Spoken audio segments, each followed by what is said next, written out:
శ్రీ విశ్వావసు నామ సంవత్సరంలో సంవత్సర ఆరంభంలోనే 'సంవత్సర ఆరంభంలోనే' శనీశ్వరుడు కుంభరాశి నుంచి మీన రాశిలోకి మారుతున్నాడు.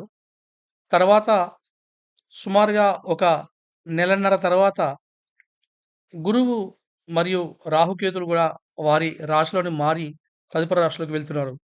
గురువు గారు వృషభ రాశిలోంచి మిథునంలోకి మారుతున్నారు. అలాగే రాహువు మీనంలోంచి కుంభంలోకి మారుతున్నారు. అలాగే కేతువు కన్యలోంచి సింహంలోకి మారుతున్నారు. ఈ విధంగా 4 పెద్ద గ్రహాలంటే అవి ఏ ప్లేస్‌లో ఉన్నా సరే ఎక్కువ కాలం పాటు ఆ రాశిలో ఉండే గ్రహాలనమాట. శనీశ్వరుడు 2.5 సంవత్సరాలుంటాడు ఒక రాశిలో. అలాగే గురువు 1 సంవత్సరం ఉంటాడు. రాహుకేతులు ఇద్దరు గూడా ప్రతి రాశిలో సంవత్సరంన్నర ఉంటారు.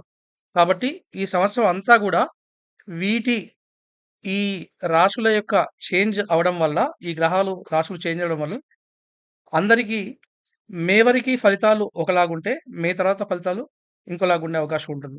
అయితే ఓన్లీ నెలన్నరనే కాబట్టి మే మే అప్పటికి ఆల్రెడీ శనిగ్రహ ఆల్రెడీ శనిగ్రహము ఇప్పుడే మారిపోయింది.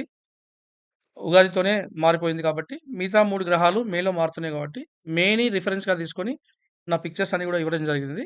ఈ విషయాన్ని గమనించవలసిందిగా కోరుతున్నాను.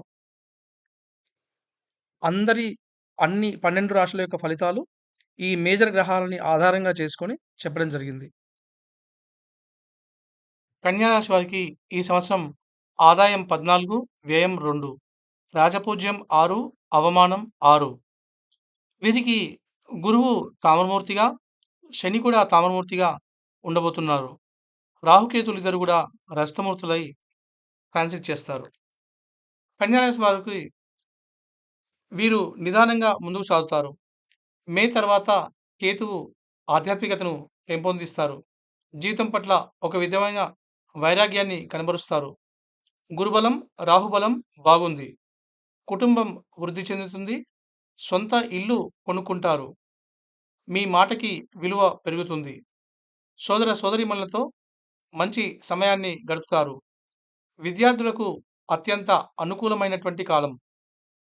అదేవిధంగా రైతులకి, ట్రాన్స్‌పోర్టేషన్ రంగంలో ఉన్నవారికి, రియల్ ఎస్టేట్ రంగంలో ఉన్నవారికి చాలా మంచి కాలం. శ్రమతో కూడిన మంచి ఫలితాల్ని పొందుతారు. ప్రేమ వివాహాలు అనుకూలిస్తాయి. కానీ జాగ్రత్త అవసరము. భూములు, ఇల్లు కొనుగోలు చేస్తారు. గృహప్రవేశాలు చేస్తారు.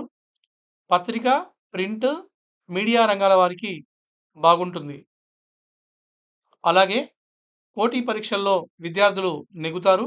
అనుకున్న సీట్లు సాధిస్తారు. దంపతులు మధ్య అపోహలు తొలగించుకుంటే మంచిది. అన్యోన్యత పెరుగుతుంది. అపోహలకి తావు ఇవ్వవద్దు. అదేవిధంగా